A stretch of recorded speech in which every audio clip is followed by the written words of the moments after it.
portador da tua palavra, meu Pai. Eu creio, Deus querido, Deus amado, que o Senhor assentou já a palavra sobre o teu filho, meu Pai. Fala com o teu povo, Deus querido, Deus amado, seja bênção, seja repreensão, meu Pai. Fale conosco, Pai querido, Pai amado, usa teu filho hoje com poder, unção e graça, em nome de Jesus. Assim nós te louvamos e te agradecemos, em nome de Jesus. Amém.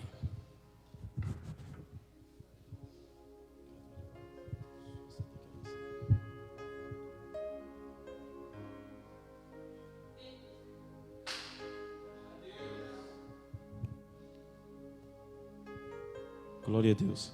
Cumprimento a noiva de Cristo na paz do Senhor Jesus, amém? Cumprimento a noiva de Cristo na paz do Senhor Jesus, amém? Abra sua Bíblia, irmão, no livro do Evangelho de Jesus, segundo escreveu Marcos, capítulo de número 4, somente o versículo de número 41. Evangelho de Jesus, segundo escreveu São Marcos, capítulo de número 4, no seu versículo de número 41.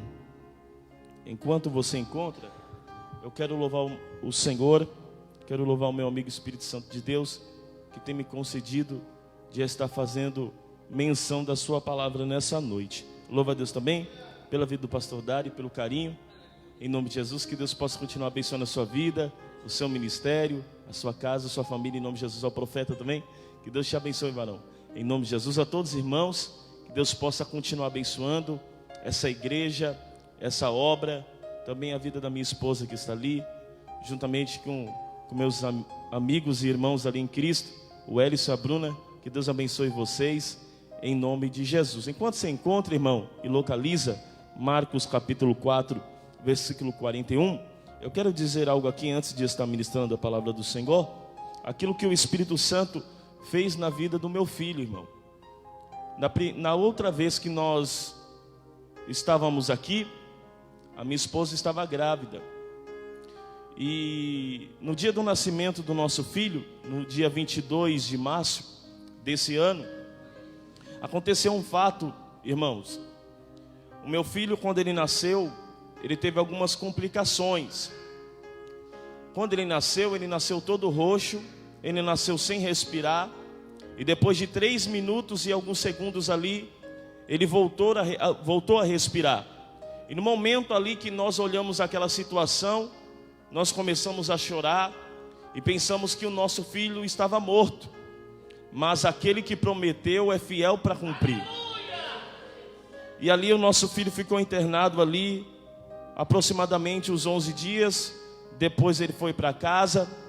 E depois, passando-se 8 dias em casa, irmãos, ele passou mal novamente. Ele tinha pego uma bactéria hospitalar. E por isso, ele passando mal em casa, nós retornamos ali para a maternidade. E ele ali estava com algumas complicações muito sérias. E ali nós na maternidade ficamos 1 mês e 11 dias, irmãos, passando esse processo, passando essa luta. E aos nossos olhos ali, irmãos, parecia que o nosso filho não ia ter vida. Ele ficou internado na UTI. E com essa bactéria foi algo muito difícil, porque essa bactéria era uma bactéria muito grave. E aconteceu um fato uma vez que eu estava orando, e acredite você ou não, faltava 5 para meia-noite.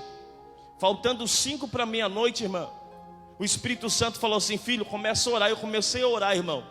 E quando eu comecei a orar, quando deu meia-noite em ponto, irmão, os aparelhos ali pararam. O batimento cardíaco do meu filho parou. E ali, eu olhando ali, o meu filho ficou todo roxo. Entrou os enfermeiros, entrou os médicos na sala. E eu dobrei o joelho ali e comecei a orar pelo meu filho, a clamar o sangue de Jesus naquele hospital, irmão. Meu filho teve uma insuficiência respiratória. Ele morreu e ressuscitou, irmão. Eu tenho um laudo lá em casa, pastor. Ele morreu, mas Jesus foi e deu vida novamente para ele. E para a glória de Deus, ele tem 6 meses, está ali no colo da minha esposa. E dia 22 ele faz 7 meses para a glória de Deus. Então o que eu quero dizer para você, irmão, independente do vento e da adversidade que enfrentamos, pode ter certeza que quando Deus está no negócio, Deus ele resolve o problema. Amém? Isso é para testificar a sua fé em nome de Jesus. Amém? Vamos para a palavra. Evangelho de Jesus, segundo escreveu Marcos, capítulo de número 4, versículo de número 41. Todos acharam? Digo amém. Diz assim a palavra do Senhor: e eles temeram muito, e diziam uns aos outros: que espécie de homem é esse, que até o vento e o mar lhe obedece? Vou repetir. E eles temeram muito e diziam uns aos outros: quem é esse que até o vento e o mar lhe obedecem? Amém? Toma seu assento, adorando e glorificando o nome de Jesus nessa noite. Amém, irmão?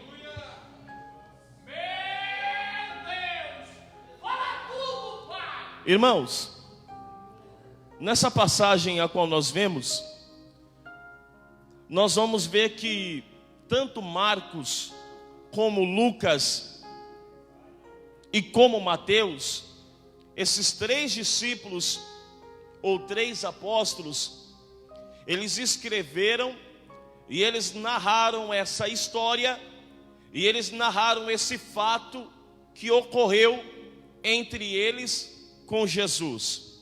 Os discípulos Mateus, o discípulo Marcos e o discípulo Lucas relatam a respeito do milagre que Jesus fez, a qual Jesus apaziguou ali a tempestade, acalmou o vento e o mar. Vemos que quando Lucas, ele escrevendo, ele vai deixar algumas coisas mais nítidas e mais compreensivas para nós. Mateus, ele não especifica muito bem o que ocorreu durante ali aquela tempestade, mas Marcos, ele vai relatar alguns assuntos e algumas coisas que são importantes que Mateus ele não traz. Então nós vamos ver aqui que quando Jesus ele está pregando, Jesus ele está fazendo a sua missão. E qual é a missão de Cristo? João ele vai escrever no capítulo 1 que no princípio era o Verbo estava com Deus e o Verbo era Deus. Então João ele está escrevendo que o próprio Cristo é a palavra e a palavra é Deus. Jesus ele veio com uma missão. E qual é a missão de Cristo na terra? Primeiro, anunciar o reino do Pai. Segundo, pregar o evangelho ou a palavra do Pai. Terceiro, cumprir o propósito do Pai. E qual era o propósito do Pai para com o Filho? O propósito do Pai para com o Filho era que o Filho viesse morrer na cruz do Calvário, para com que eu e você viéssemos ter a vida eterna. Era necessário alguém justo, alguém que não tinha pecado, alguém que não era contaminado com o pecado, viesse morrer no nosso lugar. Jesus, ele entregando a sua vida ao teu espiritual Pai, a Bíblia diz que ele levou sobre si todas as nossas transgressões, e nas suas pisaduras nós somos sarados. O castigo que nos traz a paz estava sobre ele. Jesus levou todos os nossos pecados, ele levou todas as nossas transgressões, ele levou toda a ira de Deus que estava sobre o homem, caiu sobre o Filho. Então, através do sacrifício de Cristo na cruz do Calvário, irmão, eu e você hoje temos a paz de Deus em nós. Através do sacrifício de Cristo Jesus no Calvário, nós temos o perdão de Cristo para as nossas vidas. Através do sacrifício de Cristo na cruz do Calvário, eu e você temos direito da cura. Eu e você temos direito da justiça de Deus. Jesus, ele levou toda a nossa injustiça na cruz e nos tornou justo.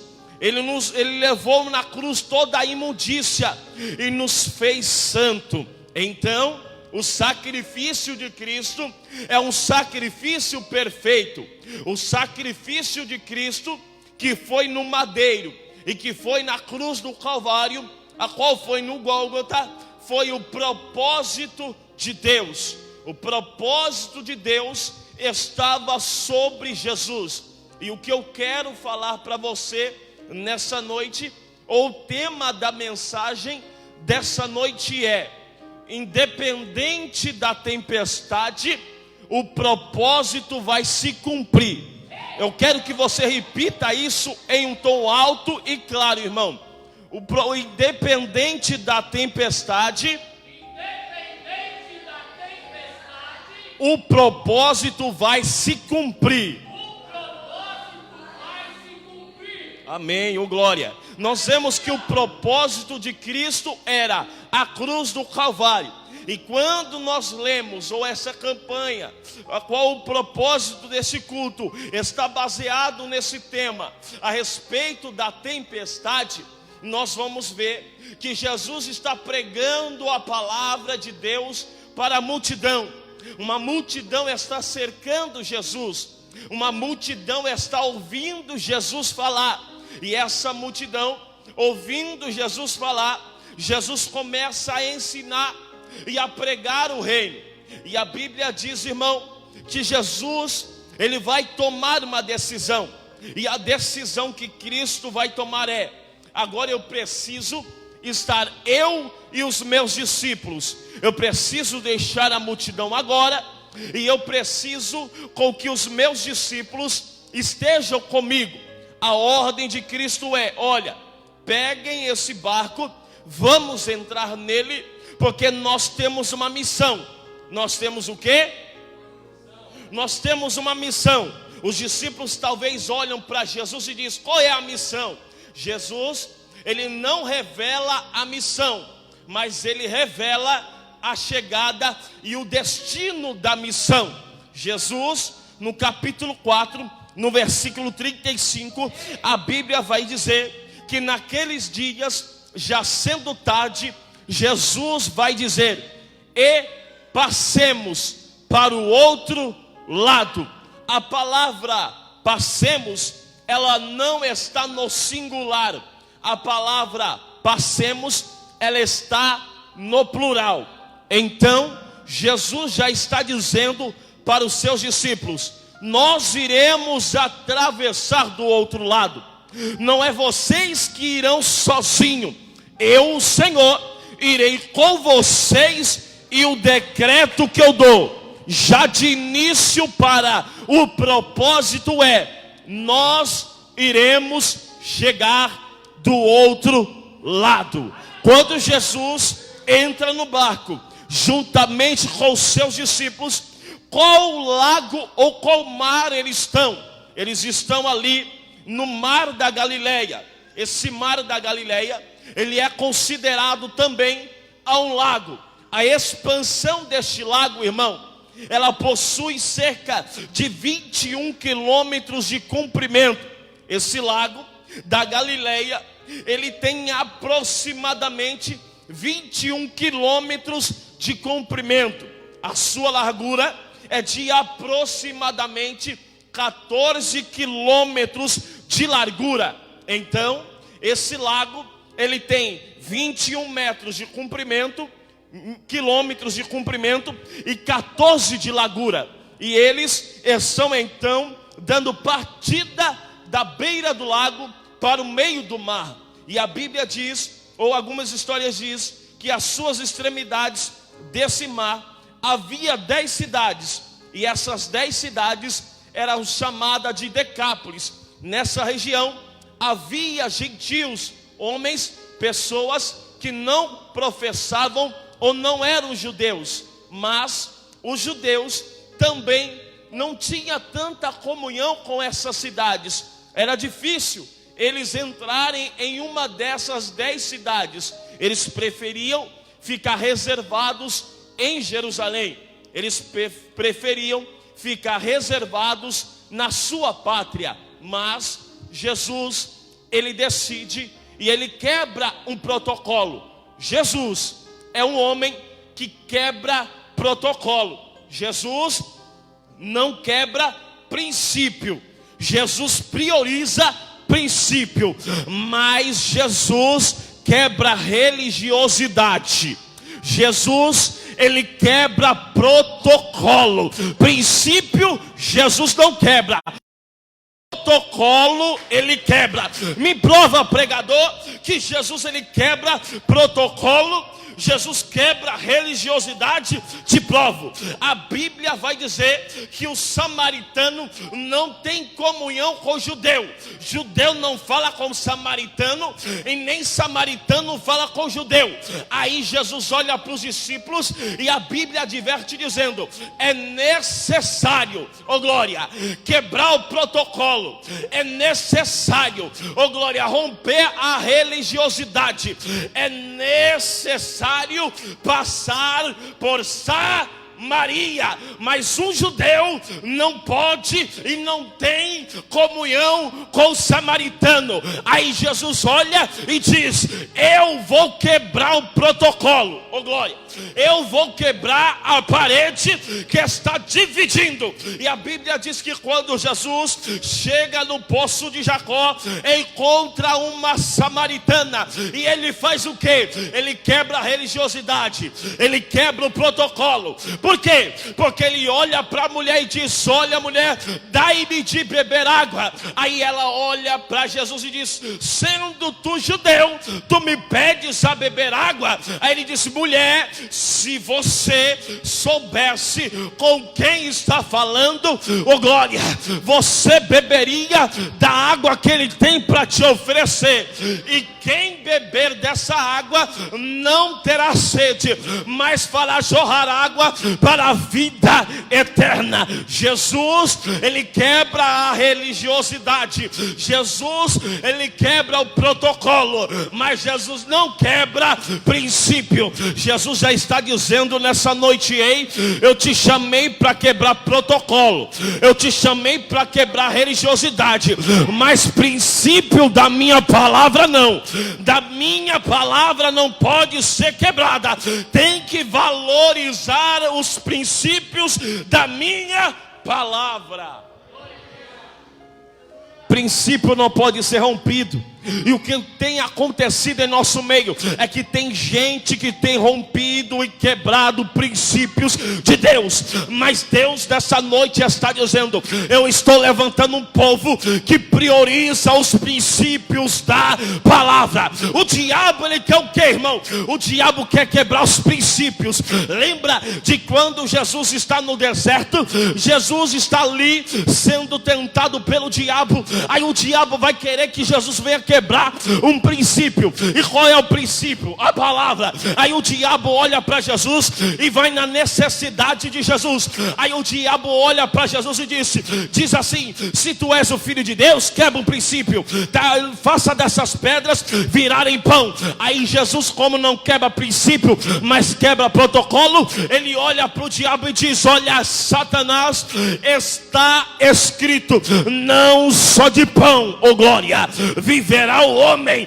mas de todo princípio, de toda palavra que sai da boca de Deus. Jesus, ele prioriza o princípio. Jesus, ele valoriza a palavra. O diabo quer quebrar, oh glória, a palavra. O diabo quer quebrar o princípio. O diabo quer quebrar, mas Jesus está dizendo: tem uma igreja que vai valorizar a palavra. Tem uma igreja que vai priorizar os princípios da palavra de Deus. Jesus entra no barco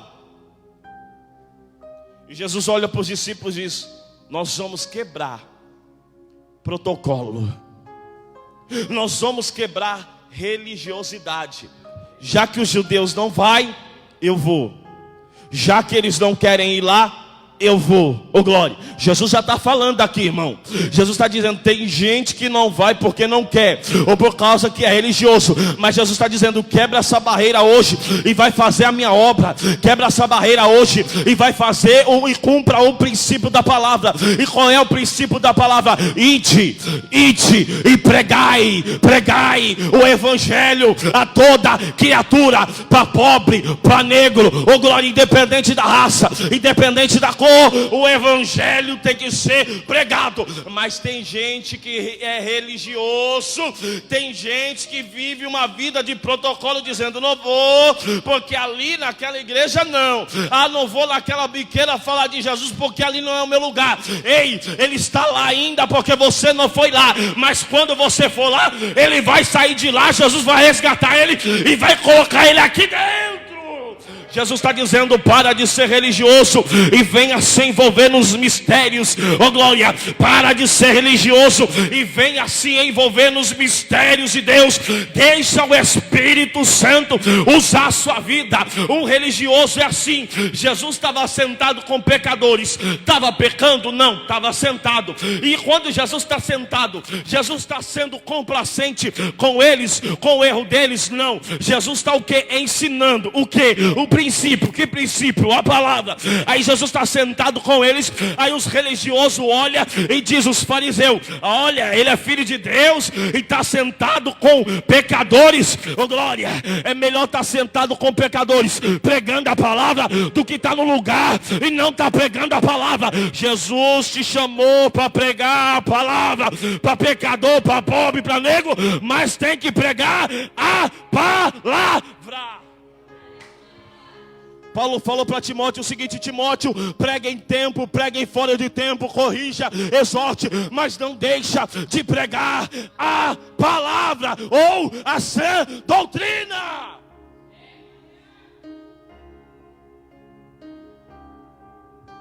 Jesus entra no barco, irmão, e a ordem é, passemos para o outro lado. Jesus, irmão, ele dá a garantia da chegada. Diga comigo, Jesus dá a garantia da chegada. Jesus revela o ponto específico a qual eles vão chegar. Nós iremos chegar do outro lado. Mas se você analisar o texto, você não vai ver Jesus revelando o que vai acontecer durante a caminhada. Jesus revela a chegada, mas Jesus não revela o que eles vão ter que enfrentar durante a caminhada. Por quê? Porque se Jesus, irmão, revelasse o que aconteceria durante a trajetória, eles iriam falar e dizer, olha, eu não vou, porque Jesus está revelando que vai acontecer uma tempestade. Eu não vou porque vai ter uma barreira lá na frente. Por isso que Jesus não revela o que vai acontecer no meio do caminho, durante o caminho ou no início do caminho. Mas Jesus vai revelar o final. E qual é o final? Você vai chegar do outro lado. Independente do que você vai enfrentar durante a trajetória, a ordem de Jesus é, você vai chegar do outro lado. Mas está tendo espinho no caminho, está tendo pedra, está tendo vento, está tendo tempestade. Não se preocupa, você está debaixo de uma palavra. E debaixo dessa palavra, qual é? Você vai chegar do outro lado. Você vai chegar do outro lado. Jesus não revela o que vai acontecer durante o caminho. Jesus não revela o que vai acontecer durante a trajetória, mas Jesus revela o destino, a chegada, e eles irão chegar do outro lado. O problema nunca foi o mar, nem o barco. O problema sempre foi o vento. Porque o vento só fica agitado, o mar só fica agitado por causa do vento. Se o vento não vier, o mar não fica agitado. Sabe por quê? Quando você vai na beira da praia, as ondas estão ali por causa de um vento. O vento forma a onda do mar, mas se não tiver vento, a onda não existe, a onda não surge. Por causa do quê? Porque a onda só surge por causa do vento. É o vento que agita, é o vento que bagunça, é o vento que levanta as águas, é o vento que levanta as ondas. O problema nunca foi o mar. O porque o mar sempre dava acesso para eles chegarem aonde eles queriam. O mar levava eles ao acesso da onde estavam os peixes, mas o problema sempre foi o vento. Jesus disse: passemos para o outro lado. Jesus, ele dá o decreto da chegada, mas ele não revela o que vai acontecer durante a trajetória. Jesus entra no barco, e quando Jesus entra no barco com os discípulos, eles estão indo ao caminho do destino. Diga comigo: eles estão indo ao destino que Jesus disse que eles chegariam. Jesus disse que eles iriam chegar, irmão. E tem gente que duvida da palavra e da ordem dada de Jesus para ele. Jesus falou que você vai chegar lá. Jesus falou que você vai viver. Jesus falou que você vai vivenciar. E você mesmo está decretando contra você mesmo que você não vai chegar. Mas a palavra de Jesus é mais poderosa do que a nossa. E a ordem dele é: passemos. Você não vai passar sozinha.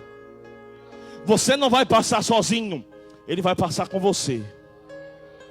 Ele vai passar com você. Se você enfrentar a tempestade, ele vai enfrentar a tempestade com você.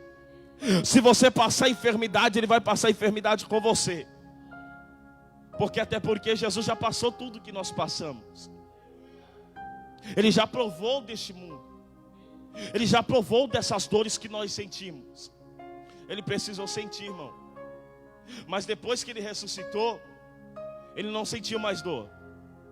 E quando nós morremos e ressuscitarmos em Cristo, e quando nós nos encontrarmos com ele nos ares, esse corpo será glorificado. E lá no céu não vai existir morte, não vai existir dor, não vai existir pranto, e nem ranger de dente. Lá nós iremos adorá-lo eternamente. Lá nós iremos glorificá-lo eternamente. Jesus está dizendo: você pode sentir dor hoje aqui, mas quando você chegar lá, você não vai sentir mais. Você não vai sentir mais. Então permaneça, persista. Está sofrendo, permaneça, porque vai chegar o dia que você vai chegar lá e você vai dizer: valeu a pena, valeu a pena, valeu a pena, irmão. Eles vão passar, irmão. E quando eles estão no trajeto para o outro lado, no versículo de número 36, no versículo de número 37, a Bíblia vai dizer que se levantou uma grande tempestade de vento. Uma grande tempestade de vento se levanta ali. Aí a pergunta é: por que esse vento veio contra os discípulos? Primeiro, o propósito de Jesus era chegar do outro lado. E qual era esse lado? Esse lado a qual Jesus tinha proposto em ir era em Gadara. Jesus, ele queria ir para Gadara. Para quê? Jesus queria ir em Gadara para libertar um endemoniado que estava possesso de uma legião. Então, o propósito de Jesus era que ele viesse chegar em Gadara e libertar aquele moço. Só que, quando Jesus, ele decreta que eles irão chegar do outro lado, um vento se levanta. E esse vento se levantando contra eles, a Bíblia vai dizer que as ondas batiam no barco. E essas águas enchia o barco. Jesus, ele queria ir para Gadara. Alguns estudos dizem que esse vento não foi por vir ou por normalidade do tempo. Não, esse vento é um vento criado por algumas legiões ou demônios. Por quê? Porque a ordem de Jesus era chegar do outro lado. O propósito de Jesus era libertar o endemoniado do outro lado. Então, os demônios, sabendo que Jesus estava a caminho, juntamente com os seus discípulos, a caminho de Gadara, para libertar o possesso, talvez os demônios olharam ali e disseram: vamos criar aqui uma circunstância para eles não virem chegar lá. E foi mais ou menos isso que aconteceu hoje, pastor. O Hélio e a Bruna foram nos buscar em casa. E o Ellison me ligou e disse assim: olha, varão, o carro não está querendo pegar, vamos orar aí. Oramos, A esposa dele dava partida e nada do carro pegar. A esposa dele dava partida e nada do carro pegar. Existem barreiras, existem impedimentos para nós não chegarmos em lugares para fazer a vontade de Deus. Mas quando Deus estabelece e chama alguém para fazer a vontade dele, pode o carro parar, pode o vento se levantar, mas Jesus ele chega. E quando Jesus ele chega, ele coloca por terra a ação do inimigo e ele dá vitória para o seu povo. Deus está dizendo, o inimigo pode até se levantar para impedir você de alcançar o propósito, de exercer o propósito, mas Deus está dizendo, tudo aquilo que se levanta contra a tua vida, para você não realizar o propósito, vai cair por terra, e o propósito vai se concretizar. Deus está dizendo nessa noite, oh glória, o propósito vai cumprir. Cutuca esse crente que está do teu lado, aponta para ele, irmão, com o dedo de profeta e diz para ele, o propósito vai concretizar na tua vida, o propósito vai concretizar. Aí, irmão Danilo, você não sabe como que é que eu estou, eu não sei mesmo, mas Deus sabe, e Deus está dizendo, o propósito vai se concretizar, o propósito vai se concretizar.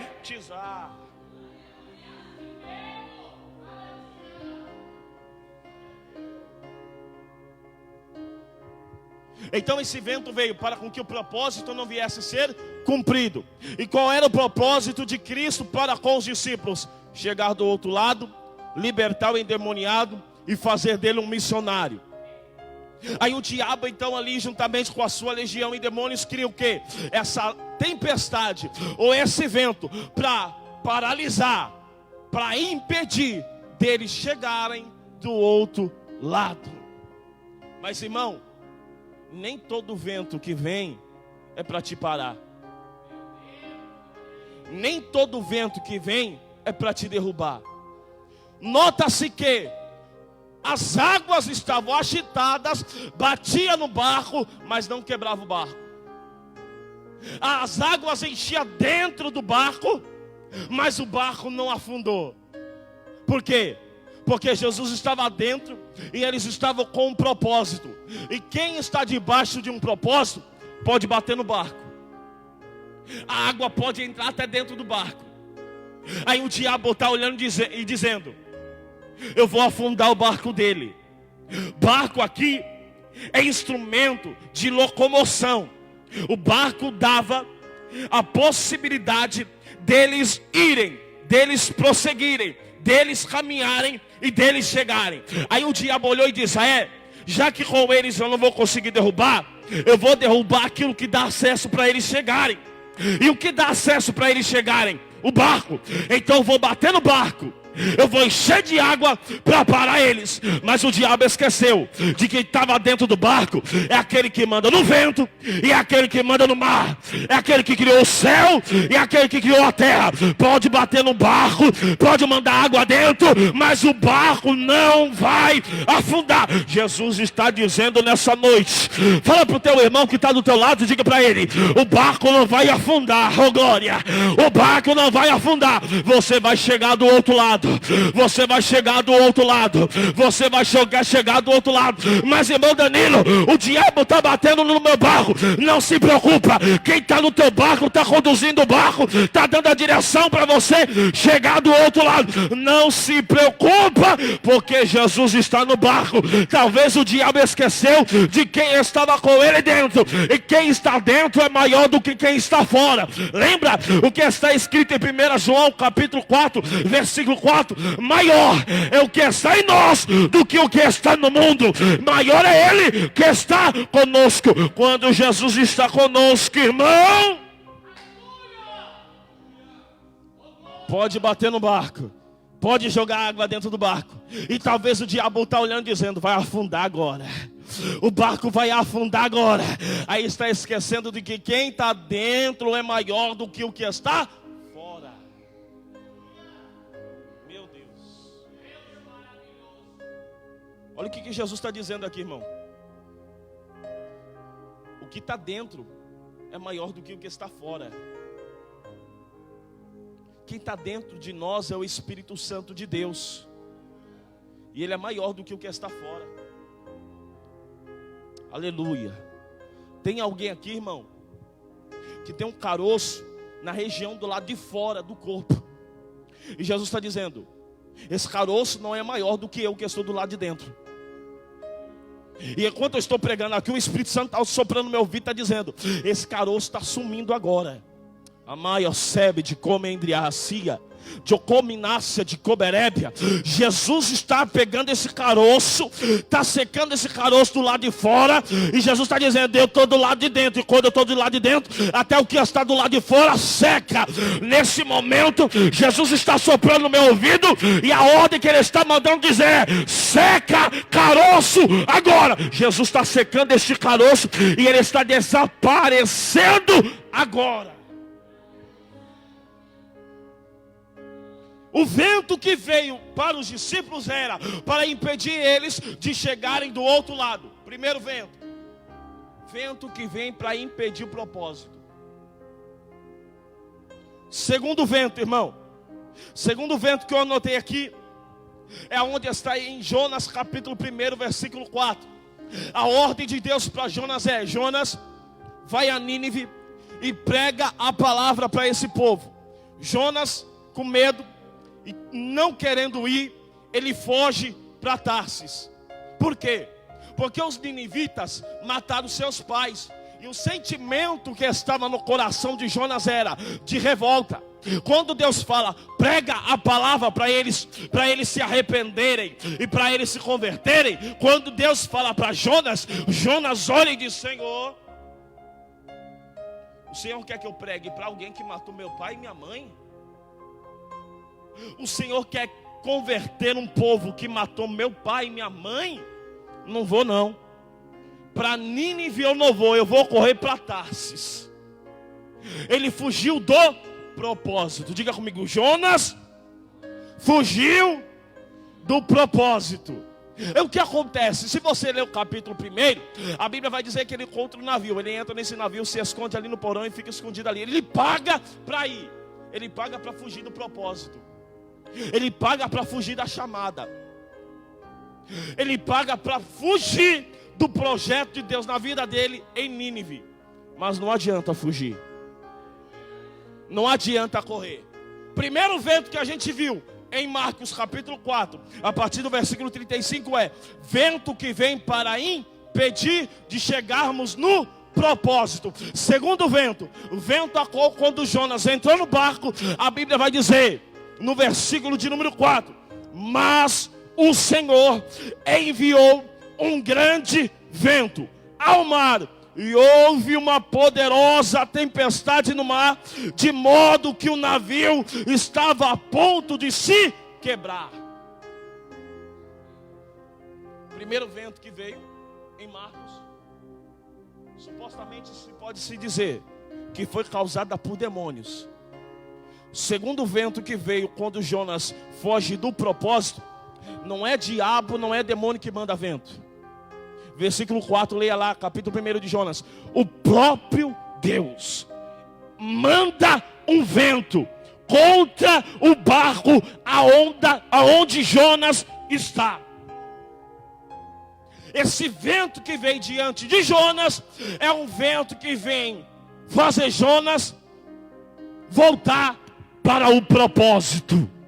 Tem vento que vem para te impedir de chegar no propósito, mas tem vento que vem para te levar de volta para o propósito. Ô glória, tem gente que fugiu do chamado, tem gente que fugiu do propósito. Aí Deus está dizendo: vai fugir? Eu vou criar um vento, vou criar uma tempestade, vou criar uma circunstância. Para quê? Para você, ô glória, voltar pro propósito. Deus está dizendo: é melhor você voltar logo, antes que eu permita o vento chegar e te alcançar, para fazer você voltar para o propósito. Ai, a sede com remendre ou rebeia. Jesus está dizendo: não permita com que o vento venha sobre você. O vento vai gerar dor, o vento vai te machucar, mas ele vai te aproximar do propósito. Talvez você está olhando e está dizendo: esse vento veio para me matar, esse vento veio para me parar. Aí Deus está dizendo: não veio para parar, não veio para matar, mas veio para te aproximar do propósito. Oh glória, oh glória. Veio te aproximar do propósito. Te aproximar do propósito. Fala para esse irmão que está do teu lado, diga para ele: esse vento veio para te aproximar do propósito. Então não adianta correr, Jonas. Ou vem, ou vem. Jesus falou para Paulo: duro é para ti recalcitrar contra os aguilhões. Jesus estava dizendo: não tem como resistir, Paulo. Aguilhões é uma lança pontuda, aonde colocava sobre os gados, que resistia, que parava de arar a terra. E todas as vezes que eles desistiam ou resistia e parava de arar a terra, eles pegavam esse pontilhão e apontavam neles. E quando fincava neles, eles continuavam caminhando. Aí Deus estava dizendo para Paulo: Paulo, não adianta você resistir com a tua força, não adianta você resistir. Está na hora de você se dobrar e se converter e de fazer o que eu te chamei. O que? Pregar a palavra de Deus. Deus está dizendo: não adianta fugir, é melhor voltar, porque de qualquer maneira eu vou criar uma situação para você voltar para o propósito. Primeiro propósito, criado por demônios para impedir. Primeiro vento que veio para impedir os discípulos de chegar no propósito. Segundo vento que veio para levar Jonas para o propósito. Tem vento que vem para impedir, mas tem vento que vem para te aproximar. Vou repetir: tem vento que vem para te impedir, mas tem vento que vem para te aproximar do propósito. Terceiro vento, Atos 28. Paulo está em um navio, e o anjo aparece para Paulo e diz: olha, os 277 homens, nenhum deles vai morrer, mas vai vir um vento e vai destruir o navio, e vai destruir todos os pertences que tem dentro do barco ou do navio. Mas vocês, nenhum deles, Paulo, vai morrer. O barco vai se quebrar, os pertences dentro do barco vai se quebrar, mas vocês não. E esse vento que veio é um vento chamado Euroaquilão, irmão. Esse vento, quando ele vem para derrubar tudo. Derruba tudo que está pela frente. Só o que permanece são as rochas. Diga comigo: as rochas. Diga mais alto, irmão: as rochas. Só permanece de pé as rochas que estão diante do vento Euroaquilão. As rochas suportam esse vento. O que não é rocha, tudo cai. Mas quem é rocha, permanece. Pegou? Não, vou repetir, Mateus 7:24. Todo aquele, pois, que escuta as minhas palavras e as pratica, assemelhá-lo-ei ao homem prudente, que edificou a sua casa sobre a rocha. Veio o vento, veio a chuva, veio a tempestade, oh glória, e a casa permaneceu de pé. Permaneceu de pé. Deus está dizendo: quem está na rocha fica de pé. Quem está na rocha fica de pé. É melhor estar na rocha, é melhor estar em Jesus, porque em Jesus pode vir qualquer vento, a casa não cai. Mas quem está alicerçado na areia, irmão, vem o vento, veio a chuva e a casa cai. E a Bíblia diz que grande é a sua queda. Quem não está alicerçado em Jesus enfrenta tempestades, e ainda mais, a queda é grande. Sabe por que tem muita gente retrocedendo? Sabe por que tem muita gente parando?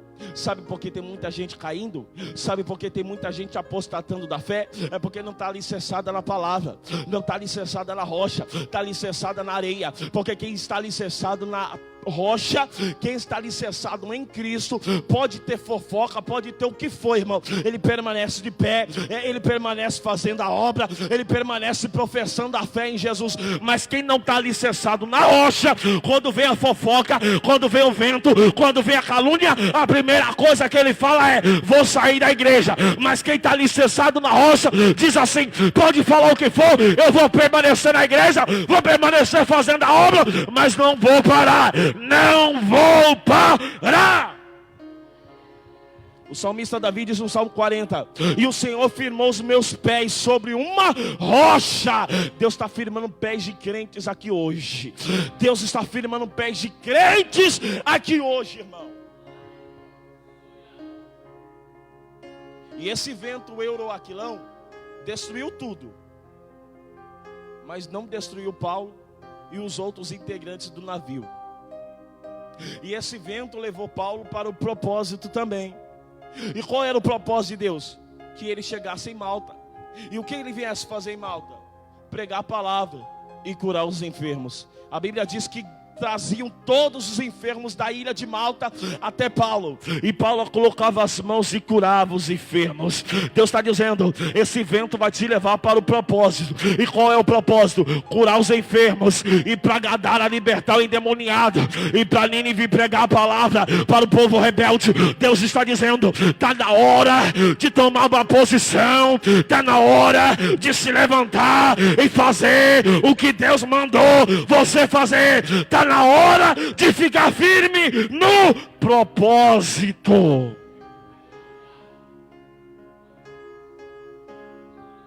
Tem vento que aproxima, irmão. Você está pensando que esse vento veio para te parar? Veio não, veio para te aproximar.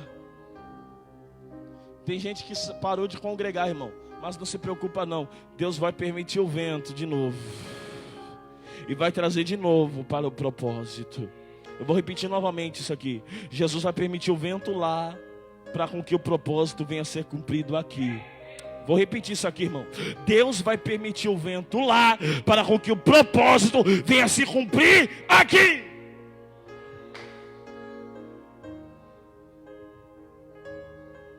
Primeiro vento, vento para impedir o propósito. Segundo vento, vento que te traz de volta para o propósito. Terceiro vento, o vento que leva você para o propósito. Deus está dizendo: esse vento não veio para te parar nem te barrar, esse vento veio para te levar para o propósito.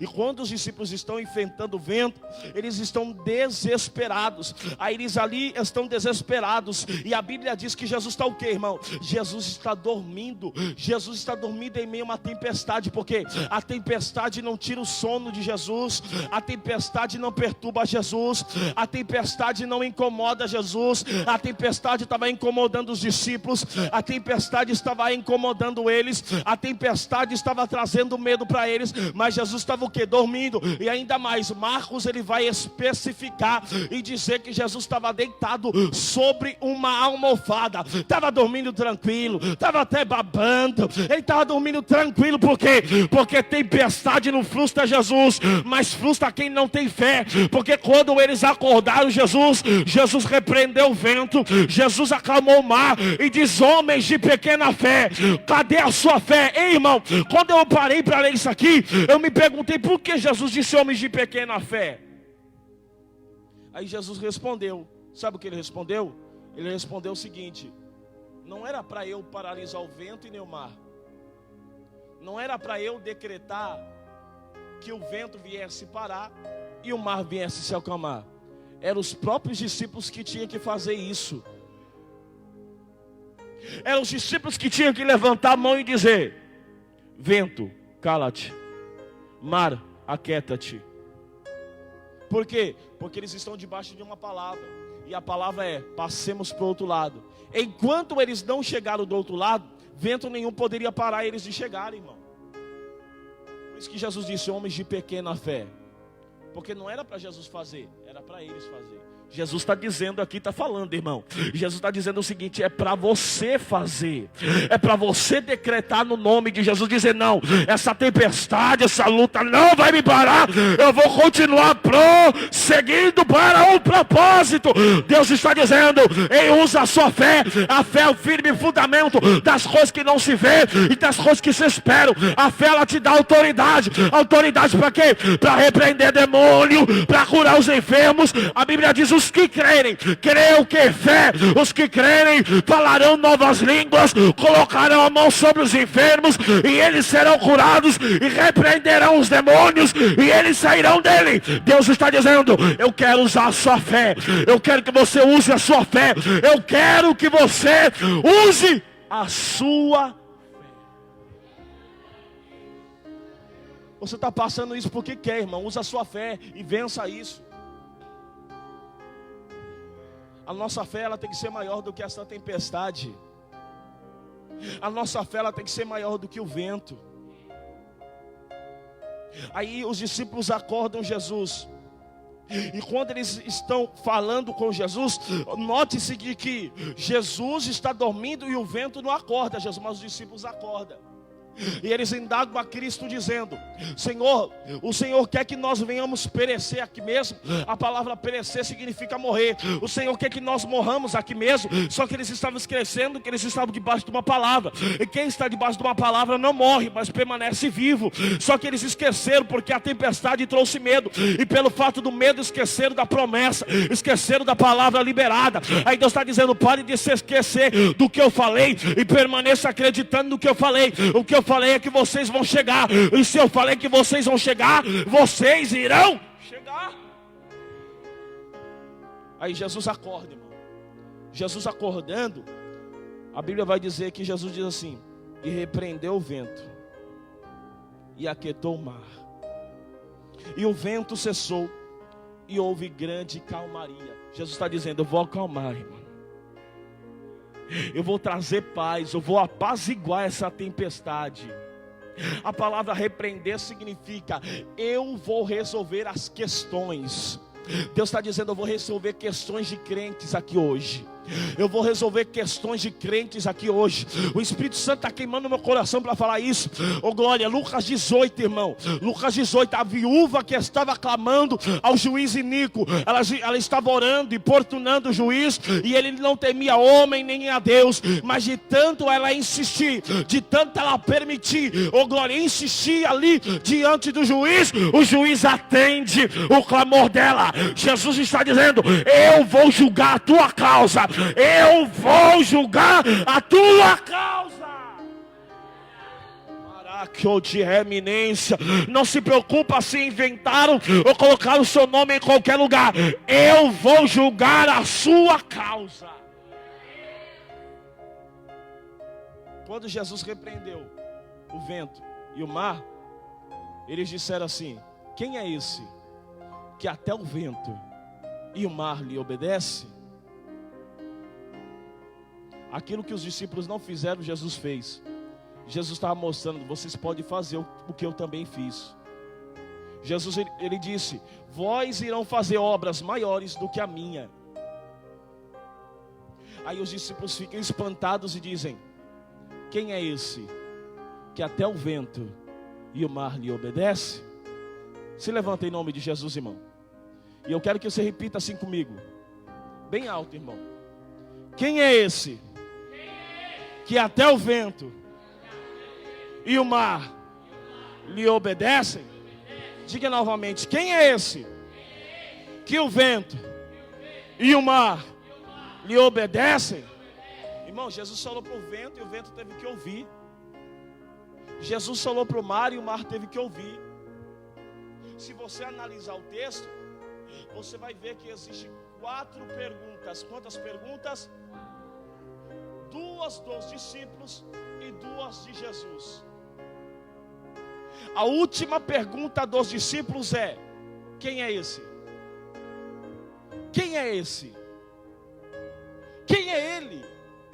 Aí Pedro responde quando Jesus está pregando o sermão duro. Aí Jesus fala: pregando para eles, a multidão vai embora, só fica 12. Aí Jesus olha para eles e dizem: quem para vocês é? Vocês vão embora com eles que nem eles fizeram? Pedro diz: para quem iremos nós, se só tu tem palavra de vida eterna? Quem é esse que até o vento e o mar lhe obedece? Tu és o Cristo, o Filho do Deus vivo. Quem é esse? É o Santo, é o Cordeiro de Deus. Quem é esse? É o Alfa, é o Ômega. Quem é esse? É o Verbo, é o pão vivo que desceu do céu. Quem é esse?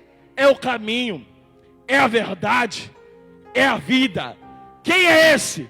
É a ressurreição, é a vida. Quem é esse? É o bom pastor. Quem é esse? É o eu sou. Quem é esse? Oh glória, é o princípio e também o fim. Quem é esse? É o Deus maravilhoso, o Deus forte, o Pai da eternidade e o príncipe da paz.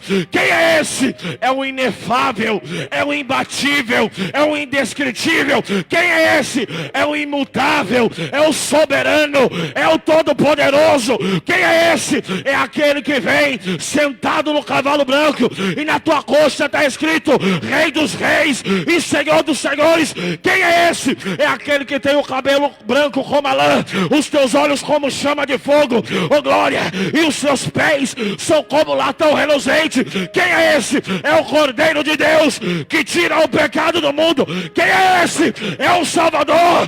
Quem é esse? É o poderoso, é o imutável, é o indescritível, é o imbatível, é o Senhor dos exércitos, é o Rei da glória, é o Rei da glória. Quem é esse? É o Rei da glória. Quem é o Rei da glória? O Senhor dos exércitos. Ele é o Rei da glória.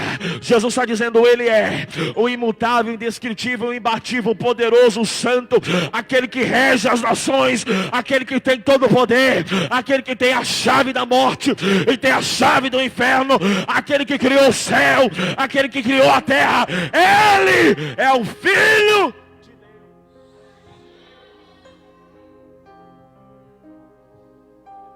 Jesus é o nome dele. O Yeshua Amashia, ele. Kamaia Surian Joheb Aseia. É ele que entrou nessa história. É ele que entrou para julgar a tua causa. Não se preocupa. É o Todo-Poderoso, irmão. Existe alguém aqui que está afastado dos caminhos do Senhor e quer retornar para Jesus nessa noite, irmão? Existe alguém que está afastado dos caminhos do Senhor e quer voltar para Cristo nessa noite? Levanta a sua mão assim, se existe alguém nessa circunstância ou nessa situação que quer voltar para Cristo, ou alguém que nunca confessou a Jesus Cristo como seu único e suficiente Salvador e quer aceitar esse Deus. Quem é esse? O Jesus poderoso. Existe alguém nessa condição? Não existe? Existe alguém aqui que está com alguma dor, alguma enfermidade no corpo? Se existe alguém, levanta a sua mão assim, irmão, que eu vou estar orando daqui mesmo e Jesus vai curar você. Existe alguém que está com alguma dor? Existe alguém? Levanta a sua mão assim bem alto para mim ver se tem alguém. Não tem? Todo mundo com saúde? Amém. Vou orar para terminar. Senhor, em nome de Jesus, Pai, queremos te agradecer e te louvar, Senhor, pela tua graça e pela sua misericórdia. Espírito Santo, continue trabalhando nessa obra, nesse ministério, Senhor, sobre a vida do pastor Dário, sobre a vida da esposa, sobre cada membro, cada obreiro, cada irmão, cada irmã, cada criança, cada adolescente, cada jovem. Pai, eu quero te pedir agora, e eu decreto agora no mundo espiritual uma palavra, e essa palavra que eu libero no mundo espiritual agora é, Senhor, que toda ação de principado, que toda ação de potestade e toda hoste da maldade nessa região celestial agora, nessa região, nessas ruas da direita, da esquerda, de frente, de trás, eu anulo agora toda ação do inimigo e eu decreto libertação, eu decreto mudança, eu decreto, Senhor, salvação sobre este bairro. Alcança os vizinhos, Pai, envia uma comitiva de anjos para essa região agora. agora e entra na guerra espiritual e dá vitória para o teu povo nessa região. Dá graça para os evangelistas, dá graça para os missionários, dá graça para os pastores. Senhor da glória, eu quero te pedir, Senhor, que o Senhor venha trazer uma unção gloriosa sobre o teu povo para pregar a tua palavra, como os discípulos ali, eles pregavam com ousadia. Dá ousadia para o teu povo, para fazer a tua obra nessa região, nesse bairro, aonde o Senhor levar eles. Faz a obra, glorifica o teu nome, oh, em nome de Jesus, Senhor. Em nome de Jesus eu decreto sobre essa região agora a libertação e a mudança de bairros, sobre a rua do lado direito, sobre a rua do lado esquerdo e de trás da frente. Senhor, vai fazendo a obra. Eu acredito, Senhor, que haverá uma mudança nessa região celestial. Eu acredito que haverá uma mudança nessa região. Em nome de Jesus eu decreto a falência do inimigo, a falência das trevas, e eu determino a vitória sobre o teu povo. Eu determino a vitória sobre essa região, em nome de Jesus. Amém e amém. Amém, irmão? Aplauda Jesus nessa noite, em nome de Jesus. Amém?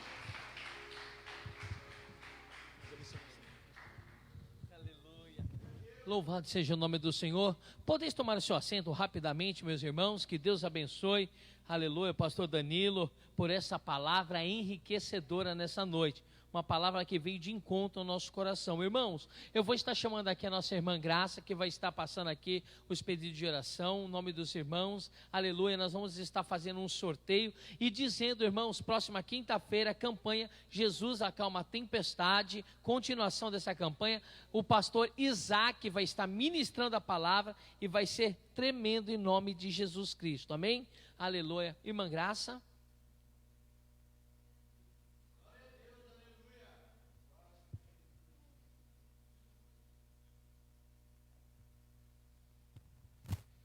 Graça e paz, igreja. Os nossos irmãos que nos acompanharam nessa noite, William dos Santos, Edileuza Messias, Luana Marcela de Jesus, Valdir Pires Adão, Cirleide Alves, J. Batista, Elaine Costa, Jane Almeida, Ana Rosa, Edivaldo Marcelo de Oliveira, Bia Bombom, Manuel Messias, Will Robson, Norma Célia, Java Oliveri, Célia França, Fernando Aparecido, Cícero José da Silva, Kelvin Leonel, Cleidson Moreira, Yasmin Sacromanto, Dagmar de Castro, William Fernandes, Ivone Duarte, Juju Alves, Dejanira Mangabeira, Cíntia da Costa Mota, José Maria Vicente, Matias Santana, Thaís Mariano, Wilson José, Renato Silvestre Batista. Os nossos pedidos de oração, a nossa irmã Bia Bombom, ela pede oração por Luciano, que se encontra em coma por afogamento, para que Jesus venha confortar os corações dos familiares.